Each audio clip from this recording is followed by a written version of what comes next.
Hello दोस्तों, आज मैं आप सबके लिए पूरन पोड़ी बनाने की एक ऐसी ज़बरदस्त ट्रिक लेकर आई हूँ। इस ट्रिक का यूज़ करके आप जो पूरन पोड़ी है वो तुरंत ही बना लोगे और साथ ही आपकी जो पूरन पोड़ी का जो पूरन होता है वो बिल्कुल मक्खन की तरह सॉफ्ट बनेगा और जो रोटियां है वो बिल्कुल कागज़ की तरह पतली बनेगी। और साथ ही पूरन पोड़ी बनाने के लिए जो हमें बहुत सारे बर्तनों की ज़रूरत पड़ती है उसकी भी बिल्कुल भी ज़रूरत नहीं पड़ेगी और आपका टाइम भी बचेगा, जिससे आप फेस्टिवल का भरपूर मज़ा ले पाओगे। इस ट्रिक को अगर आप सीख जाओगे ना दोस्तों, तो इसे बनाने के लिए ना तो आपको फेस्टिवल का इंतजार करना पड़ेगा और ना ही किसी मेहमान का आने का इंतजार करना पड़ेगा। जब भी आपका मन करेगा, आपको खाने की इच्छा होगी, तब आप इसे तुरंत ही बनाकर एंजॉय कर पाओगे। लेकिन सबसे पहले इसी तरह की कुछ इंटरेस्टिंग रेसिपीज को सीखने के लिए मेरे चैनल को जल्दी से सब्सक्राइब कर दें और बेल आइकन को जरूर प्रेस करें ताकि आने वाले नोटिफिकेशन आपको सबसे पहले मिले। तो चलिए बनाना स्टार्ट करते हैं। एक बाउल ले लीजिए और उसमें हम अब लेंगे 1 कटोरी चना दाल। इस मेजरमेंट से 8 से 10 पूरन पोड़ी बन जाएगी। पानी डालकर इसे हमें इस तरह से धो लेना है। अच्छी तरह से इसे रब करते हुए धोइए ताकि इसमें जितना भी पाउडर लगा होगा वो निकल जाए। चना दाल को हम 2 बार पानी से धो रहे हैं ताकि इसमें जितने भी गंदगी है वो अच्छी तरह से क्लीन हो जाए। इस तरह से चना दाल को क्लीन करने के बाद अब हम इसे डायरेक्ट कुकर में डालेंगे। फ्रेंड्स, मैं आपको बताना चाहूंगी कि चना दाल को पहले हमें 2 से 3 घंटे के लिए भिगो कर रखने की बिल्कुल भी जरूरत नहीं है। हमने गैस पर कुकर को रख दिया है और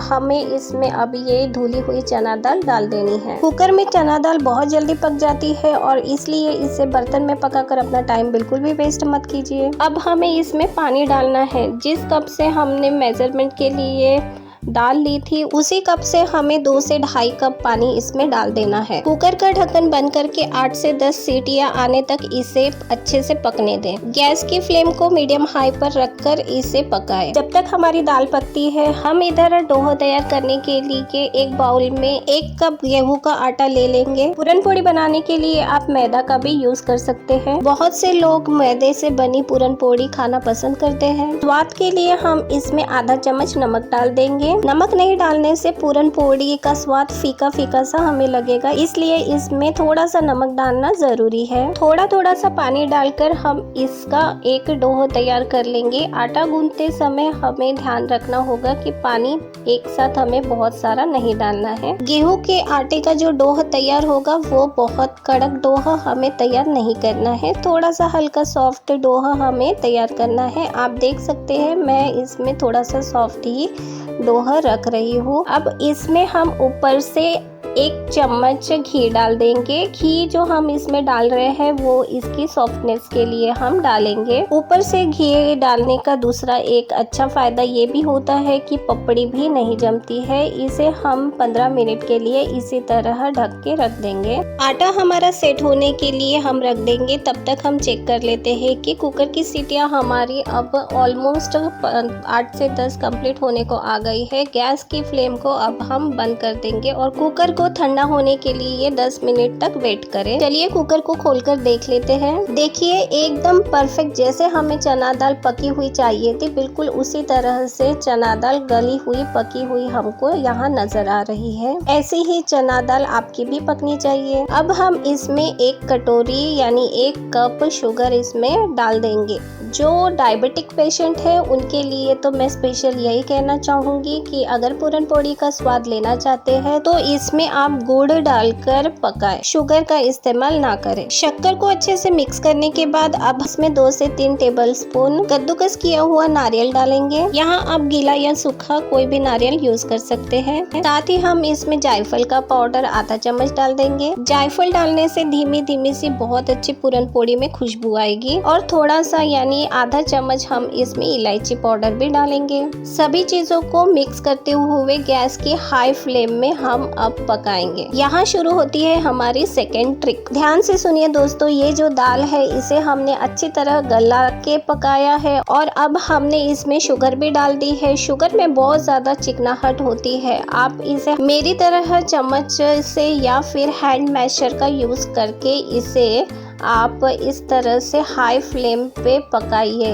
ये जो शुगर है इसमें पानी आएगा और वो जैसे जैसे वो पानी की चाशनी बनते जाएगी और उस चाशनी से जब कड़क पाक बनने को आएगा तब ये जो बैटर है वो परफेक्टली पूरन में कन्वर्ट हो जाएगा। यानी आपको अलग से इसे पूरन के साँचे में डालकर घंटों तक उसे पीसते हुए तैयार करने की बिल्कुल ज़रूरत नहीं पड़ेगी, या फिर इसे ठंडा होने तक वेट करने के बाद आपको मिक्सर में इसे बारीक करने की भी ज़रूरत नहीं पड़ेगी। अगर आप इस ट्रिक को फॉलो करते हैं तो आपको ना मिक्सर की और ना ही उस साँचे की ज़रूरत पड़ेगी जिसमें पूरन तैयार किया जाता है। यहाँ मैं कैमरा को और करीब लेके जाके दिखा रही हूँ कि देखिए किस तरह से ये अपने आप पूरन तैयार हो रहा है और जो दाल और जो शुगर है वो अपने आप एक दूसरे में मिक्स होकर किस तरह से स्मूथ पेस्ट तैयार हो रहा है, बिल्कुल मक्खन की तरह। सिर्फ दोस्तों आपको यहाँ इस बात का ध्यान रखना होगा कि चम्मच को थोड़ा सा दबाकर यानी प्रेस करते हुए, या फिर आप मैशर को यूज कर रहे हैं तो मैशर को थोड़ा दबाते हुए इसे घुमाते रहिए। बिल्कुल इसे इस तरह से बनकर तैयार होने में सिर्फ आपके 5 मिनट ही लगेंगे। इस ट्रिक को आप घर में जरूर ट्राई करना और कमेंट बॉक्स में मुझे जरूर बताना। देखिए हो गया ना बिल्कुल स्मूथ सा, एकदम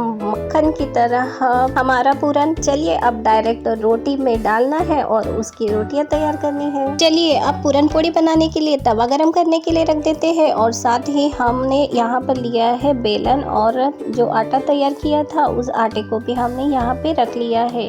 आटे की एक छोटी सी लोही ले लीजिए। एक छोटी सी लोही यानी कि जिस तरह पूरी की लोही हम लेते हैं, बिल्कुल बॉल शेप की। 15 मिनट्स के लिए इसे हमने साइड में रख दिया था, इसलिए ये और भी सॉफ्ट हो गया है। इसे हमें थोड़ा सा सूखा आटा लगा के इस हाथों की उंगलियों की सहायता से ही इस तरह से प्रेस करते हुए फैलाना है। जितनी बड़ी पूरी की साइज होती है बस उतनी ही साइज में हमें इसे रखना है। हाथों से इस तरह से प्रेस करने के बाद अब हमें इसमें ये जो पूरन है हमने अभी तैयार किया था, इसे थोड़ा ठंडा होने के बाद इसकी हम इस तरह से बॉल तैयार कर लेंगे। पूरन का ये जो बॉल हमने यहाँ पे तैयार करना है, ये हमारी आटे की लोही का जो बॉल था उससे थोड़ा बड़ा साइज में हमें इसका बॉल रखना है। पूरन को आटे की पूरी के ऊपर इस तरह से रख देंगे और उसे अंदर की साइड क्लोज करते हुए हमें पैक कर लेना है, बिल्कुल इस तरह से हमने ये पैक कर दिया है। देखिए बिल्कुल भी एकदम परफेक्ट पैक हुआ है। अब इसे हमें रोटी तैयार कर लेनी है।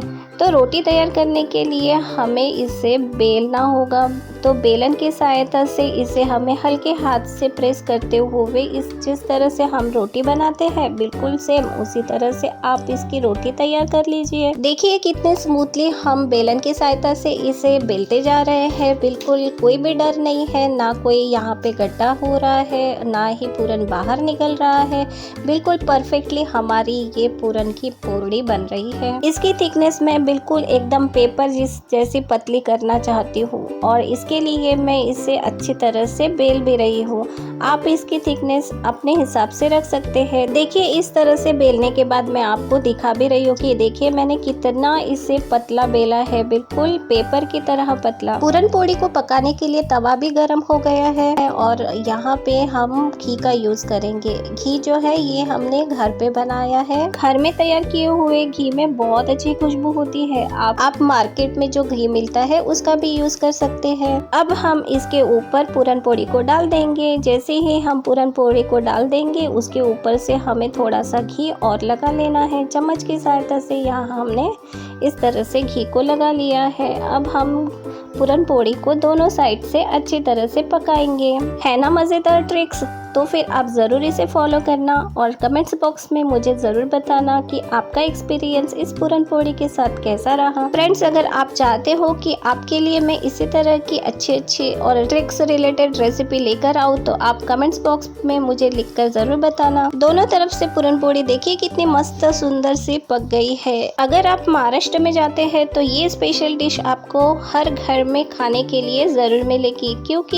ये स्पेशल मेहमानों के लिए बनाई तो जाती ही है और ये लोग इसे बहुत ही चाव से खाते भी है। इसका स्वाद और भी ज्यादा डबल हो जाता है जब इसे घी में डुबोकर खाया जाता है दोस्तों। जब तक हम इस पूरन पोड़ी को घी में अच्छी तरह से डुबाकर नहीं खाएंगे तो इसका खाने का मजा भी नहीं आएगा। कुछ लोग इसे दूध के साथ खाना या घी के जगह ऑयल के साथ खाना पसंद करते हैं। चलिए फिर नेक्स्ट रेसिपी में मिलते हैं, तब तक बाय फ्रेंड।